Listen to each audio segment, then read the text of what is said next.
Hi friends, Deepavali special coconut laddu ഉണ്ടാക്കിയാലോ? ഇതിനു വേണ്ടി 250 ml മെഷർമെൻറ്റ് കപ്പിൽ 1 കപ്പ് പാല്, അര കപ്പും 1 ടേബിൾ സ്പൂൺ പഞ്ചസാര.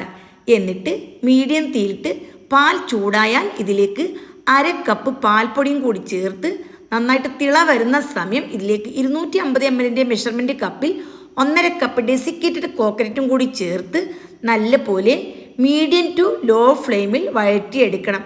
ഇനി ഇതിലേക്ക് അര ടീസ്പൂൺ വനില എസൻസും കൂടി ചേർത്ത് നല്ലപോലെ പാനിൽ നിന്നും വിട്ടു വരുന്നൊരു പരുവുണ്ടല്ലോ, ആ ഒരു പരുവം ആകുന്നത് വരെ വഴറ്റിയെടുക്കണം. മീഡിയം ടു ലോ ഫ്ലെയിമിൽ 14 മിനിറ്റ് കൊണ്ടാണ് എനിക്ക് ഈ ഒരു പരുവം ആയി കിട്ടിയത്. ഇനി ചൂടാറിയതിന് ശേഷം നല്ലപോലെ ഒന്ന് മയപ്പെടുത്തിയെടുത്ത് നമ്മൾ ബോൾസ് പോലെ ഉരുട്ടിയെടുക്കണം. നിങ്ങൾക്ക് ഏത് വലിപ്പത്തിൽ വേണം ആ രീതിയിൽ ഉരുട്ടിയെടുക്കാം. കയ്യിൽ അല്പം നെയ്യ് തടവിയാൽ പെട്ടെന്ന് ഷേപ്പായി കിട്ടും.